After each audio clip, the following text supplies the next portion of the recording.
किसान भाइयों नमस्कार। कृषि दर्शन कार्यक्रम में आप सभी का स्वागत है। किसान भाइयों, बदलते हुए मौसम के अनुरूप आपको अपने खेतों में किए जाने वाले कृषि कार्यों में भी बदलाव लाना रहता है। ऐसी ही सामयिक व तकनीकी जानकारियां लेकर आते हैं हम आपके अपने कार्यक्रम कृषि दर्शन में, जिसमें आप सभी का स्वागत है। तो आइए देखते हैं आज का अंक की शुरुआत करते हैं खबरें खेती और मंडी भाव से।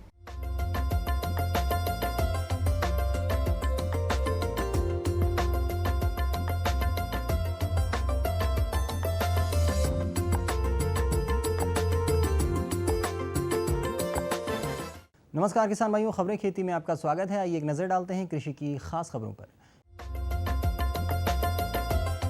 किसानों को उदारतापूर्वक दे राहत मुख्यमंत्री। जायद में मूंग की खेती, गन्ने की फसल में सामयिक कार्य, लहसुन प्याज का सुरक्षित भंडारण, जरूरी है पशुओं की नियमित जांच। मुख्यमंत्री श्री शिवराज सिंह चौहान ने ओले से हुए नुकसान को देखते हुए कहा कि वे किसानों को उदारतापूर्वक राहत देना चाहते हैं। अधिकारी राहत देने की मंशा से कार्य करें। मुख्यमंत्री ने ईसबगोल मसाला फसलों के नुकसान होने पर राहत राशि 26,000 प्रति हेक्टेयर बढ़ाने, संतरे की फसल को नुकसान के लिए प्रति एकड़ के हिसाब से मुआवजा देने के निर्देश दिए।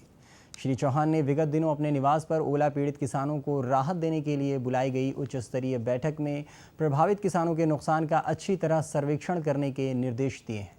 उन्होंने कहा कि राहत संबंधी आदेश तत्काल जारी किए जाएं ताकि प्रभावित क्षेत्रों में राहत देने के संबंध में स्पष्टता रहे और राहत बांटने का काम जल्द से जल्द शुरू हो सके। मुख्यमंत्री ने कहा कि उन्होंने ज़्यादातर प्रभावित जिलों का दौरा कर किसानों से मुलाकात की है। श्री चौहान ने कहा कि किसानों के नुकसान की भरपाई हर हालत में होनी चाहिए। सरकार राहत देने में मानवीय दृष्टिकोण अपनाए। उन्होंने कहा कि किसान अपनी मेहनत की पूंजी मिलाकर खेती में लगाता है। ऐसी स्थिति में प्राकृतिक विपदा से हुए नुकसान में सरकार पूरी तरह से उदार दृष्टिकोण अपनाकर नुकसान की भरपाई करेगी। जायद में मूंग की सबसे ज़्यादा खेती गेहूं की कटाई के बाद खाली हुए खेतों में ही की जाती है, परंतु मूंग की बुआई में मार्च माह के बाद जैसे जैसे विलंब होता है वैसे वैसे मूंग का उड़द की उपज में कमी आने लगती है और फसल की कटाई के समय वर्षा होने का भय बना रहता है। इसलिए 10 अप्रैल के बाद मूंग की बुआई करने की अनुशंसा नहीं की जाती है। यदि किसान भाई को गेहूं की फसल के बाद मूंग की खेती करनी है तो गेहूं की कटाई के 7 दिन पहले खेत की हल्की सिंचाई कर दें और गेहूं की फसल काटते ही मूंग के लिए खेत तैयार कर बुआई कर देनी चाहिए। यह मिट्टी में उपस्थित लाभदायक सूक्ष्म जीवों के लिए खाद्य पदार्थों का काम करता है। शीतकालीन गन्ना फसल जो सितंबर अक्टूबर माह में बोई जाती थी, उसमें अब हानिकारक कीट पायरिल्ला लगने का समय शुरू हो गया है। पायरिल्ला की रोकथाम के लिए जैसे टेट्रास्टिक्स, पायरिल्ला, आयनसिटोक, पोपिलियोनस तथा कालीन्यूरस पायरिल्ली का भी प्रयोग कर सकते हैं। यदि रेड माइट यानी अष्टपदी मक्खी गन्ने के खेत में नजर आए तो 500 मिलीलीटर ऑक्सीडिमेटोन 25 ईसी या 600 मिलीलीटर डाईमैकोएट 30 ईसी 250 लीटर दवा पानी में घोलकर छिड़काव करें। साथ ही बसंतकालीन गन्ने में नाइट्रोजन की दूसरी किस्त 1 बोरी यूरिया प्रति एकड़ डालें व गेहूं की कटाई के बाद अप्रैल में भी गन्ना लगाया जा सकता है। इसके लिए COH 35 किस्म सर्वाधिक उपयुक्त है।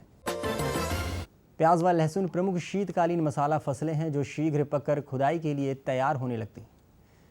इनका सुरक्षित भंडारण ही मुख्य ज़रूरत है। भंडारण से पहले कंदों को अच्छी तरह से सुखा लें। अच्छी तरह से पके हुए चमकदार, ठोस व स्वस्थ कंदों का ही भंडारण करें। भंडारित प्याज की परत की मोटाई 15 सेंटीमीटर से अधिक न हो। पकी हुई फसल पर मैलिक हाइड्राजाइड के 5000 ppm घोल का छिड़काव फसल की भंडारण अवधि को बढ़ाता है। भंडारण गृह का तापमान 0 डिग्री सेल्सियस तथा आर्द्रता 60 से 65% रखें। समय समय पर भंडार गृह की जांच करते रहें व सड़े गले कंदों को बाहर निकालते रहें। नियमित उत्पादकता बनाए रखने के लिए पशुओं में रोग नियंत्रण बेहद जरूरी है। इस हेतु साफ स्वच्छ वातावरण, हवादार आवास एवं संतुलित आहार पशुओं को उपलब्ध कराकर अधिकांश पशु रोगों का नियंत्रण किया जा सकता है। नियमित टीकाकरण के माध्यम से अनेकों बीमारियों पर नियंत्रण किया जा सकता है। वर्ष में 2 बार 6 माह के अंतराल से एकटंगिया, घटसर्फ एवं मुंह पका, खुरपका रोग से टीकाकरण के माध्यम से बचा जा सकता है।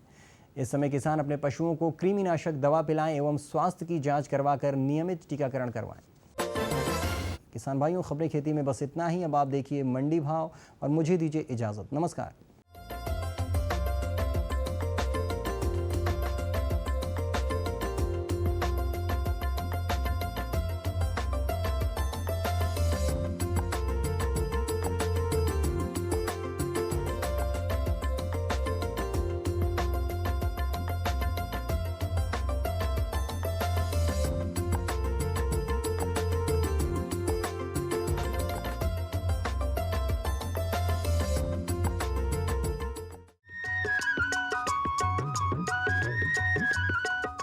ये लो।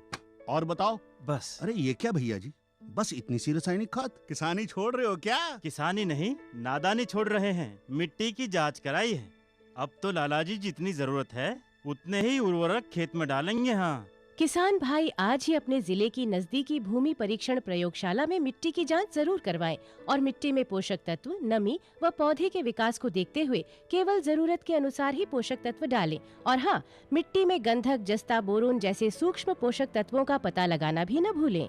उर्वरक और जैविक खाद के सही उपयोग से भूमि का उपजाऊपन बनाए रखें, उत्पादकता बढ़ाएं, खर्चा घटाएं और बहुमूल्य विदेशी मुद्रा बचाने में भी सहयोग दें। और हाँ, धीमी गति से नाइट्रोजन उपलब्ध कराने वाले उर्वरकों जैसे नीम लेपित यूरिया को प्राथमिकता दें और यूरिया का पत्तों पर छिड़काव करें। अरे वाह, तू तो सचमुच समझदार हो गया रे। अधिक जानकारी के लिए संपर्क करें जिला कृषि अधिकारी या किसान कॉल सेंटर। किसान भाइयों, सही तरह के बीजों का उपयोग व अच्छी तरह से खाद के उपयोग से उत्पादन बढ़ने की संभावना तो रहती ही है। अगर हम सब्जियों का उत्पादन कर रहे हैं तो बीज किस तरह से लगाते हैं, इससे भी लाभ निर्भर करता है। किसान भाइयों, सब्जियों के लिए अगर हम नर्सरी प्रबंधन करते हैं तो हम उसे किस तरह से करें व उससे क्या क्या लाभ की संभावना बढ़ती है, आइए लेते हैं इसी विषय पे कुछ और जानकारी दे रही हैं हमारे विशेषज्ञ डॉक्टर प्रिया अवस्थी, जो कि उद्यानिकी विभाग से हैं, कृषि महाविद्यालय गंजबासौदा से। पौधशाला प्रबंधन के लिए या पौधशाला डालने के लिए किसान भाइयों, जिस प्रकार की ज़मीन का हमें चुनाव करना चाहिए, तो ये ध्यान रखना चाहिए कि वो ज़मीन जो है वो सतह से थोड़ा सा, पौधशाला जहाँ पे डालें या क्यारी जहाँ पे बनाएं, वो ज़मीन की सतह से थोड़ा ऊंची बनाएं और उस जगह पर पानी का निकास अच्छा होना चाहिए। दूसरी बहुत महत्वपूर्ण बात है कि वहाँ पर सूर्य का बहुत समुचित प्रकाश मिलता हो, यानी दिन में कम से कम 3-4 घंटे की अच्छी धूप उस जगह पर मिले और उस जगह की मृदा का पीएच मान जो होता है, जिसे हमारे सभी किसान भाई जानते हैं कि कहीं की मृदा क्षारीय होती है, कहीं की अम्लीय होती है, तो ना ज़्यादा क्षारीय हो ना ज़्यादा अम्लीय, 6 से 7 के बीच उसका पीएच मान रहे। और जो हल्की मिट्टी होती है वो पौधशाला के लिए उत्तम मानी जाती है। तो हम बलुई दोमट या दोमट मिट्टी वाली भूमि में अपनी पौधशाला को तैयार कर सकते हैं। अब हमने जगह का चुनाव कर लिया कि किस तरह की जगह पर हमें पौधशाला बनानी है, तो बात आती है कि उस जगह की, उस मिट्टी की तैयारी कैसे करें। तो जैसे मैंने बताया कि हल्की मिट्टी होनी चाहिए और अगर आपकी जगह जहां आपको पौधशाला बनानी है वहां की मिट्टी भारी है तो आप उसमें 2-3 किलोग्राम प्रति वर्ग मीटर के हिसाब से बालू मिला सकते हैं, जिससे कि उसका जो है जल का निकास वो वहाँ पर उचित हो जाएगा। और उससे पहले हम अपने खेत की तैयारी करेंगे तो मिट्टी में 2-3 प्रकार की कर्षण क्रियाएं हम कर सकते हैं, जो कि किसान भाई अपनी सुविधा के अनुसार कर सकते हैं। पहला है जिसको हम कहते हैं ग्रीष्मीकरण। ग्रीष्मीकरण में अप्रैल मई के महीने में हम गहरी जुताई करके अपने खेत को खुला छोड़ देते हैं या अपनी जगह को खुला छोड़ देते हैं और लगभग 1 महीने वो जगह खुली तेज़ धूप में रहती है। वो उसके बाद उस जगह पे हम पौधशाला बनाते हैं, जिससे ये होता है कि इतनी तेज़ धूप में जो भी मिट्टी जनित जीवाणु हैं, विषाणु हैं, कीटाणु हैं जो कि हमारे पौधों को ग्रसित करेंगे, वो स्वतः ही नष्ट हो जाते हैं। इस विधि को ग्रीष्मीकरण कहते हैं। दूसरा है सोलराइजेशन, जिसको हम कहते हैं कि सौर ऊर्जा को जमा करके जीवाणु को, कीटाणुओं को नष्ट करना या ज़मीन में स्थित कीड़े मकोड़ों को ख़त्म करना। इसके लिए हम क्या करते हैं कि मई जून में अपने खेत में गहरी जुताई करके गुड़ाई करने के बाद 200 गेज की सफ़ेद पॉलीथीन से अपनी पौधशाला की भूमि को ढक देते हैं। अंदर का ताप अंदर रहता है और पॉलीथीन के अंदर का ताप इतना बढ़ जाता है कि उस जगह के कीड़े मकोड़े जो भी होते हैं, कीटाणु, वो अपने आप ही नष्ट हो जाते हैं। इसके बाद हम 4 से 6 सप्ताह के बाद इस पॉलीथीन को हटा देते हैं और उसके हटाने के लगभग हम 15-20 दिन बाद इसको खुला छोड़ देते हैं और उसके बाद अपनी बुआई कर सकते हैं। तीसरा आता है भूमि का उपचार हम फॉर्मेलिन के द्वारा। आप सभी ने फॉर्मेलिन का नाम सुन रखा होगा, लेकिन ये जो उपचार करते हैं ये हम बीज की बुआई के 15 से 20 दिन पहले करना चाहिए हमको ये। और इसमें हम 1.5 से 2% फॉर्मेलिन का घोल जो होता है उसको अपनी पौधशाला वाली ज़मीन पर डालते हैं। उसके बाद जैसा हमने सोलराइजेशन में किया था कि सफ़ेद पॉलीथीन से 200 गेज की पॉलीथीन से ढक दिया और किनारे पे मिट्टी चढ़ा दी, वैसा ही करते हैं। लेकिन इसमें हम 1-1.5 महीने बंद ना रख के इसको सिर्फ 24 घंटे के लिए बंद करते हैं। जो फॉर्मेलिन गैस अंदर बनती है पॉलीथीन के अंदर, उससे जितनी भी हमारी बीमारियों के रोगाणु कीटाणु जो भी होते हैं ज़मीन के अंदर, या जो भी ऐसे तत्व होते हैं जो कि हमारे छोटे पौधों को नुकसान पहुंचा सकें, वो सारे ख़त्म हो जाते हैं। इसी तरह हम जो फफूंदीनाशक हैं या जो हमारे कीड़े मकोड़ों को मारने वाली दवा है, उसका छिड़काव भी अपनी भूमि पर कर सकते हैं। अब हमारी ज़मीन की चुनाव हो गया कि किस ज़मीन पे पौधशाला लगानी चाहिए, उस भूमि की तैयारी कैसे करनी चाहिए। उसके बाद सबसे महत्वपूर्ण बात आती है कि बीज, कि हमें बीज लेना है, जो डालना है उसका हम कुछ उपचार करें या ना करें। तो देखिए किसान भाइयों, अगर हम बीज को उपचारित करके बोएंगे तो निश्चित ही हमें सफलता ज़्यादा मिलेगी, क्योंकि अगर हम नहीं उपचारित करते हैं तो आप सभी जानते हैं कि आधे से ज़्यादा बीजों का अंकुरण ही नहीं हो पाता है, वो किसी बीमारी से पहले ही पौधे ग्रसित हो जाते हैं। तो इसके लिए बाज़ार में जो दवाइयाँ आती हैं, कैप्टन है, थीरम है, इसका 3 ग्राम प्रति किलोग्राम बीज की दर से हम उपचारित करें। और अगर संभव हो तो जो हम बीज उपचार करें वो किसी ढक्कन वाले बर्तन में, या मिट्टी के बर्तन में, या प्लास्टिक के ढक्कन वाले बर्तन में इस पाउडर को और बीज को डाल के खूब अच्छे से हिलाएं। उसके बाद बीज को थोड़ा सा छांव में सुखा के डाल के फिर बीज को बोएं।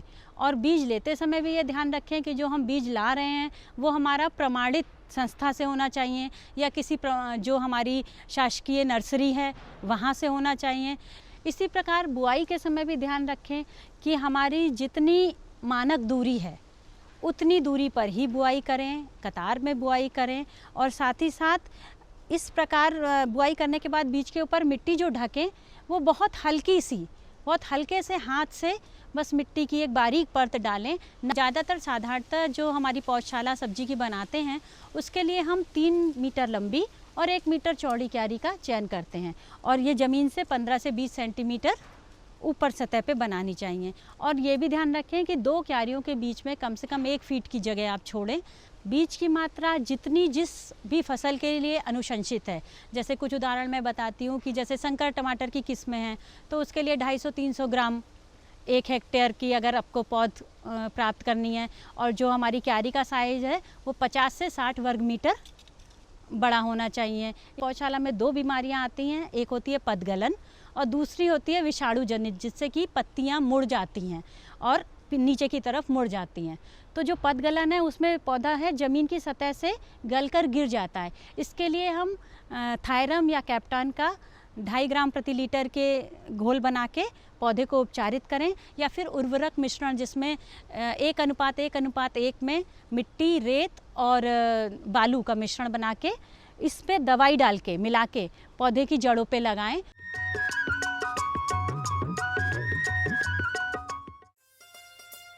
अम्मा खाना दे दो ना। सबर कर गोलू, अभी दाल नहीं गली है। तू फिक्र ना कर गोलू की अम्मा, अब की बार अपनी दाल खूब गलेगी। क्या मतलब जी? अब की बार NFSM के तहत दाल की पैदावार को बढ़ाने के तरीकों को दिखाने के लिए देश में 1000 क्षेत्र चुने गए हैं, जिसमें हमारा इलाका भी आ गया है। पर इससे हमें क्या फायदा? हमें 5 एकड़ खेती के लिए खाद और कीटनाशक के अलावा बढ़िया बीजों की एक मिनी किट भी मिलेगी। इतनी दाल का करेंगे क्या जी?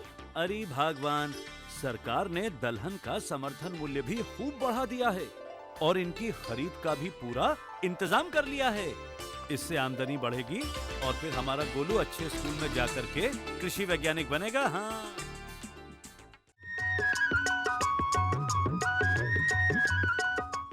किसान भाइयों, अगर हम खेती के साथ साथ कुक्कुट पालन का कार्य भी करते हैं तो लाभ दोहरा हो जाता है। गर्मी के मौसम में कुक्कुटों का विशेष देखभाल करनी पड़ती है। उनके रहने के स्थान के साथ साथ उनके दाने व पानी के लिए भी उचित देखभाल की जानी चाहिए। कुक्कुटों का गर्मी में किस तरह से देखभाल करें, आइए लेते हैं इसी विषय पे कुछ और जानकारी दे रहे हैं हमारे विशेषज्ञ डॉक्टर अभिजीत शुक्ला, जो कि पशु चिकित्सक हैं खताई खेड़ा से। किसान भाइयों नमस्कार।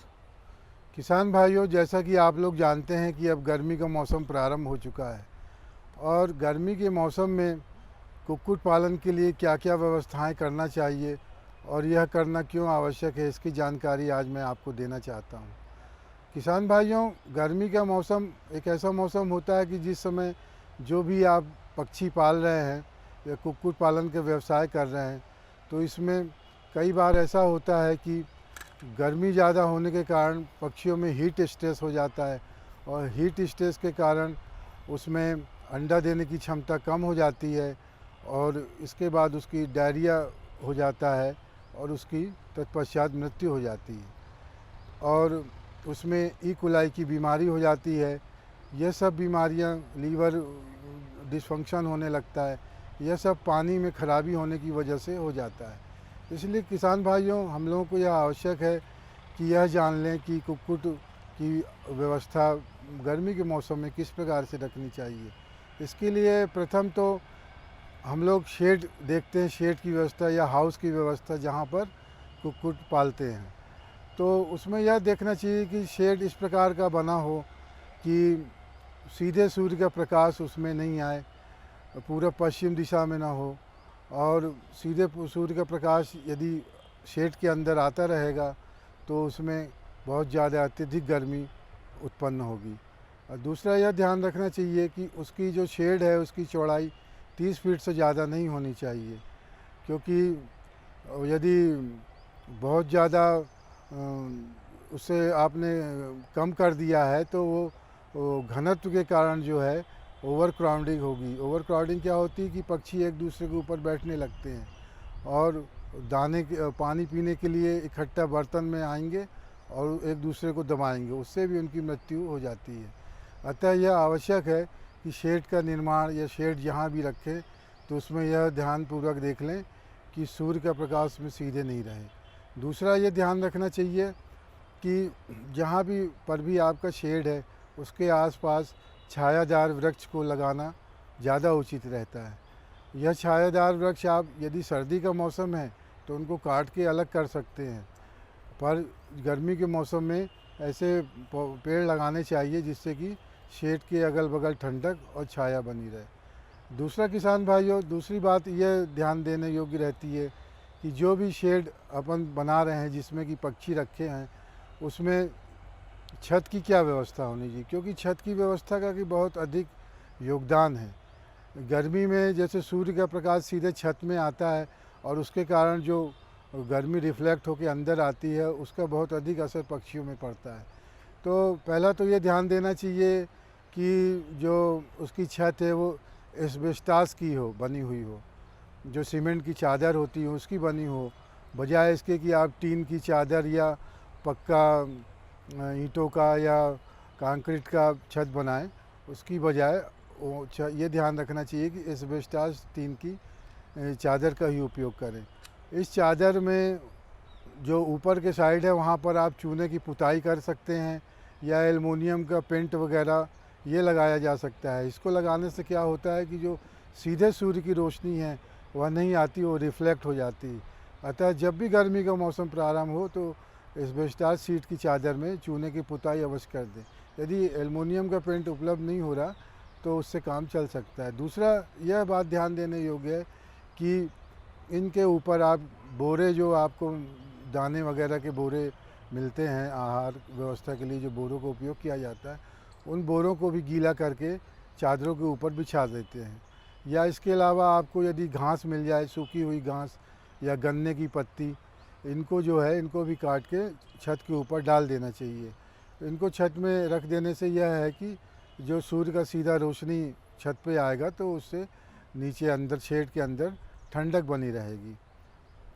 इस प्रकार से हाउस की व्यवस्था, उसके बाद छत की व्यवस्था के बाद तीसरा यह आता है कि उसमें अन्य क्या व्यवस्था होनी चाहिए। अन्य व्यवस्थाओं में जैसे उनकी जो शेड की जालियां हैं, खिड़की जिसको बोलते हैं आप लोग, वह बिल्कुल खुला होना चाहिए, हवादार होना चाहिए, जिसमें ताज़ी हवा एक तरफ से आके दूसरी तरफ से क्रॉस होके जा सके।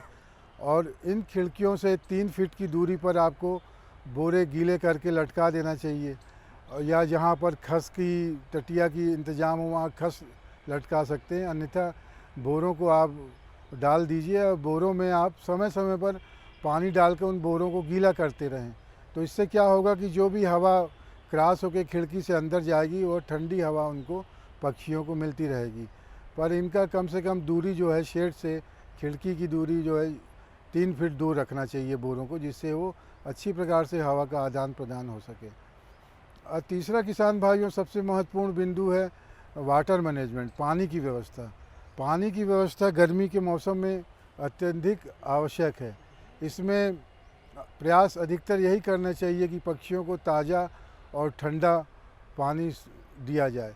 सामान्य तौर पर क्या होता है कि 1 से 2 बार पानी देना अन्य मौसमों में सामान्य तौर पर दे दिया जा सकता है, पर गर्मी के मौसम में यह आवश्यकता 3 से 4 बार के समय के लिए बढ़ जाती है।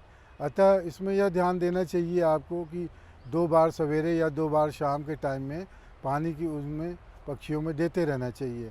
और दूसरा यह सबसे अधिक ज़रूरी है कि पानी साफ़ हो। उसके लिए आप सैनिटाइज़र का उपयोग कर सकते हैं या ब्लीचिंग पाउडर का उपयोग कर सकते हैं या क्लोरीन की गोलियों का उपयोग कर सकते हैं। इनको डाल के पानी को साफ़ रखा जा सकता है। और पानी में आप बाज़ार से इलेक्ट्रोलाइट्स वगैरह उपलब्ध है, उनके पैकेट्स आते हैं 100 ग्राम 200 ग्राम इस तरह से। तो पानी में आवश्यक रूप से इलेक्ट्रोलाइट डालते रहें, जिससे नमक, शुगर और एसिड बेस बैलेंस उनका बना रहे और उनको जो है उसमें स्ट्रेस से उनका बचाव किया जा सके। क्योंकि किसान भाइयों, यदि प्यास में या प्यास होने से या पानी की कमी होने से पक्षियों में दुर्बलता आ जाती है, उनमें स्ट्रेस होने के कारण अंडर प्रोडक्शन तो कम ही हो जाएगा, साथ ही साथ उनकी मृत्यु की संभावना ज़्यादा बढ़ जाती है। और यदि आप पानी में सैनिटाइज़र का उपयोग नहीं कर रहे हैं तो उनको ई कोलाई बीमारी हो जाती है, जिसमें लीवर इनलार्जमेंट, लीवर के ऊपर सफ़ेद झिल्ली बन जाती है और उसके कारण भी पक्षियों की मृत्यु हो जाती है। इस तरह से इन 3 बातों का ध्यान रख के आप किसी भी पक्षियों को जब भी गर्मी के मौसम में है तो सुरक्षा प्रदान कर सकते हैं।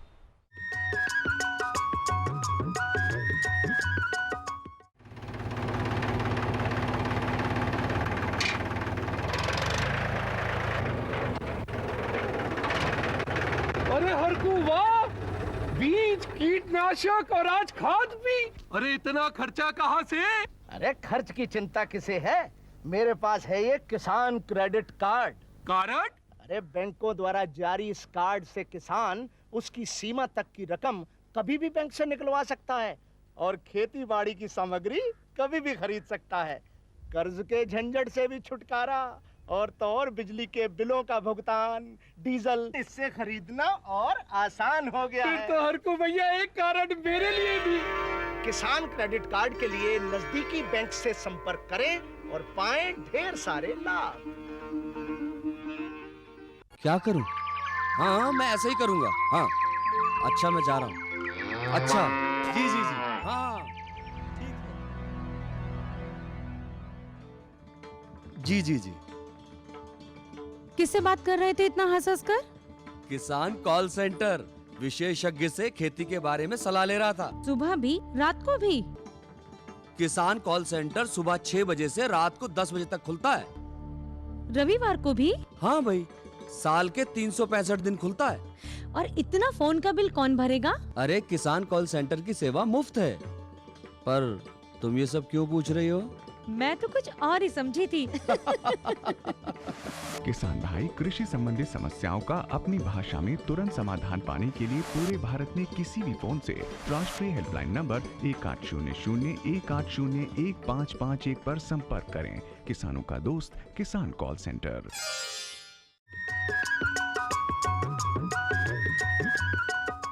किसान भाइयों, आशा करते हैं आज के अंक में दी गई जानकारियों से आप अवश्य लाभान्वित होंगे। अगर आप कुछ और जानकारियां चाहें तो पत्र व्यवहार द्वारा हमसे संपर्क कर सकते हैं। पत्र व्यवहार के लिए हमारा पता है कार्यक्रम कृषि दर्शन, द्वारा निदेशक, कमरा number 4, Doordarshan Kendra, Shyamla hills, Bhopal. Pin code है 462013। किसान भाइयों, अगले अंक में कुछ और नई जानकारियों के साथ हम फिर उपस्थित होंगे। तब तक के लिए आज्ञा दें। नमस्कार।